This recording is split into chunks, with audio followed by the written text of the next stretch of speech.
আজকে এখান থেকে আমরা কঠোর বার্তা দিতে চাচ্ছি, স্থানীয় প্রশাসন কর্তৃক আসামিগুলো গ্রেফতার করা হোক। ৪৮ ঘন্টার মধ্যে কিশোর গ্যাংয়ের লিডার গোলাম রসুল নিশান সহ সকল অপরাধীদের গ্রেপ্তার না হলে কঠোর আন্দোলনের ডাক দিলেন পাহাড়তলী ৯ নং ওয়ার্ড আওয়ামী লীগের যুগ্ম আহ্বায়ক এরশাদ মামুন। তাদেরকে যারা কুক্ষিগত করার চেষ্টা করছে এবং স্থানীয় ওসির এই মামলাটার বিষয়ে ওনার অনীহা, কোনো আসামি ঠিকমতো ধরতে পারছেন না। কেন পারছেন না সেটা উনি ভালো করে জানে, কিন্তু আমাদের বিভিন্ন প্রশাসনের পক্ষ থেকে বলা হচ্ছে দীর্ঘদিন হয়ে যাওয়ার কারণে আসামিরা ধরাছোঁয়ার বাইরে যাচ্ছে, কিন্তু ইনশাল্লাহ বাকি যারা সরকারি সংস্থা তারা বলছে আমরা আপনাদেরকে আশাবাদী করব, কিন্তু স্থানীয় প্রশাসন থেকে আমরা এখনও কোনো ধরনের কোনো সহযোগিতা পাচ্ছি না। পুলিশ তো অবশ্যই জানতো, পুলিশ যদি না জানে, পুলিশ আপনারা যারা সাংবাদিকরা ওসির থেকে আপনারা স্টেটমেন্ট নিয়েছেন, উনি বলছে এখানে কোনো টর্চার সেল নেই, কিন্তু আপনারা সাংবাদিক ভাইরা একতলা দুইতলা তিনতলা পর্যন্ত টর্চার সেল বের করেছেন, নিউজ করেছেন, তারপরে পুলিশের টনক ধরেছে। আসলে পুলিশ সবই জানে, স্থানীয় প্রশাসন সবাই জানে, কিন্তু ওরা উদাসীন, হয়তো কারো দ্বারা ওনারা প্রভাবিত। কিশোর গ্যাংয়ের উত্থান হচ্ছে পাহাড় দখল, জায়গা দখল, পরিবেশ অনিষ্ট করা, চাঁদাবাজি করা, ওদের দিয়ে বিভিন্ন গভীর রাতে বিভিন্ন অপকর্ম করে, এই গডফাদারদের কারণে সংশ্লিষ্ট করে।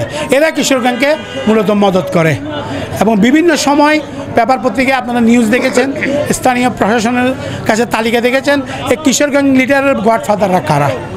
আমরা ওনাদেরকে সহ যারা 12 জন আসামি সবাইকে গ্রেফতারের জোর দাবি জানাচ্ছি আগামী 48 ঘন্টার মধ্যে।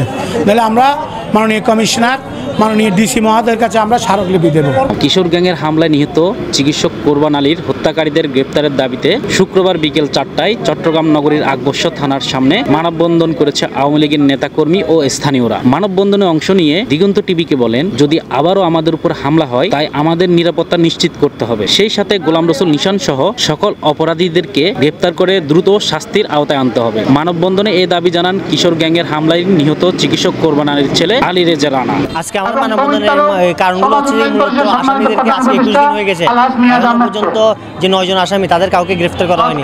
তোমার আজকে একটাই আবেদন যে আসামিদেরকে দ্রুত আইনের আওতায় আনা হোক, তাদেরকে যেন দ্রুত ফাঁসি কার্যকর করা হোক। আর আমাদের যে পরিবার সকলে ভয়ে আছে, সবাই আশঙ্কা আছে যে আমাদের পুনরায় হামলা হয়নি কি, বন্ধু বান্ধব সকলে ভয়ে আছে। আমার একটা জিনিস যে আমার একটা বিনীত আবেদন যে তাদের যে নিরাপত্তা নিশ্চয়তা করা হোক।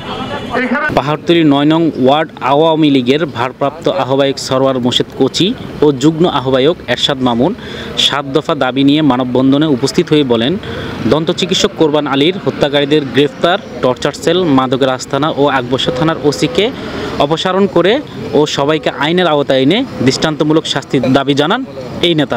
আমাদের আজকের মানববন্ধনের মূল প্রতিপাদ্য বিষয়, আমাদের যে দাবিগুলো, 1 নম্বর দাবি হলো হত্যাকাণ্ডের সাথে জড়িতদের দ্রুত আইনের আওতায় আনতে হবে, অপরাধীদের দৃষ্টান্তমূলক শাস্তির ব্যবস্থা করতে হবে, পশ্চিম ফিরিশা আবাসিক এলাকাসহ আকবর্ষা থানার সকল টর্চার সেল ও মাদকের আস্তানা ধ্বংস করতে হবে, কিশোর গ্যাংয়ের আধিপত্য নির্মূলে গ্যাং লিডার ও গডফাদারদের বিরুদ্ধে প্রশাসন কর্তৃক মনিটরিং সেল গঠন ও নিয়মিত টহলের ব্যবস্থা গ্রহণ করতে হবে, ভুক্তভোগী পরিবারের ও তাদের স্বজনদের নিরাপত্তার ব্যবস্থা গ্রহণ করতে হবে, নিহত কোরবান আলীর পরিবারকে সরকার কিংবা নীতি নির্ধারক ও সংশ্লিষ্টদের পক্ষ থেকে ক্ষতিপূরণের ব্যবস্থা করে দিতে হবে এবং দীর্ঘদিন অতিবাহিত হলেও খুনি কিশোর গ্যাং লিডারকে গ্রেপ্তারের ব্যর্থতায় আকবর্ষা থানা ওসিকে অপসারণ করতে হবে।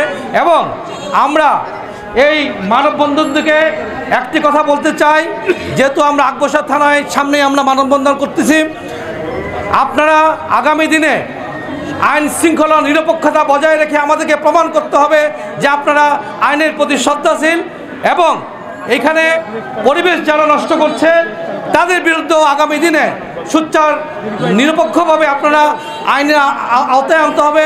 প্রশ্ন হলো, কোনো কিশোর অপরাধ সংগঠিত হলে এর সঙ্গে জড়িতদের চিহ্নিত করা, তাদের আশ্রয় প্রশ্রয়দাতাদের খুঁজে বের করা, তবে এরা যে দল বা মতেরই হোক না কেন তাদের আইনের আওতায় আনাই হচ্ছে পুলিশের কাজ।